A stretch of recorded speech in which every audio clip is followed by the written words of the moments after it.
ملګرو دا وخت تاسو ته په سکرین باندې چې کم کس ښکاري ماسټر علي حیدر دی.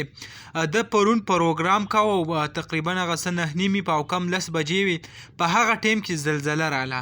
نو د زلزلې په وخت کې چې کم دی پروګرام کاوه نو بیا په هغه وخت کې څه حالات نو دا ویډیو وګورئ.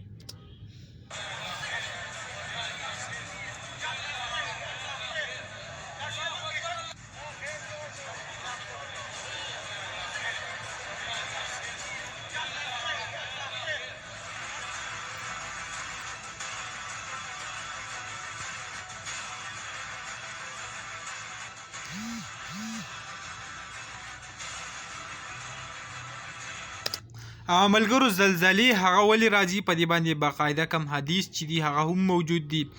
کله چې په یو قوم کې فحاشي دي نه علاوه زیناکاري ټنګ ټکور داسې قسمه شیونه ډېر زیات عام شي نو دغه وخت نه چې کوم دی الله تعالی په هغه قوم باندې مختلف قسمه عذابونه راولي.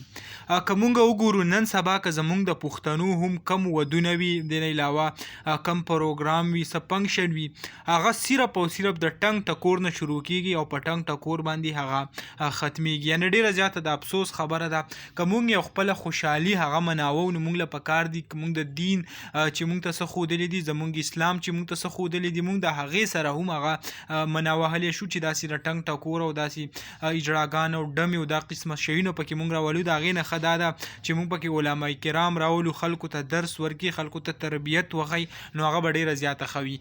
یعنی دا کم پروګرام چې تاسو اوس وکتو په دې پروګرام سټارټ او په دې وخت کې زلزله رااله نو کاسې الله تعالی دې موږ د دې نه وساتي خو که داسې په پروګرام سټارټ وي او هغې کې داسې زلزله راشي او موږ له پکې مرګ راشي نو موږ به په آخرت کې به موږ په کمو سترګو باندې او په کم حالاتو کې هغه پاسو.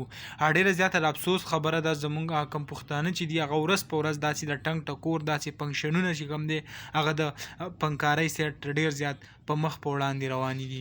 نو دغه ویډیو و دغه معلوماتو تاسو سره شریک کړو. امید لرم ویډیو به مو خوښه شوي.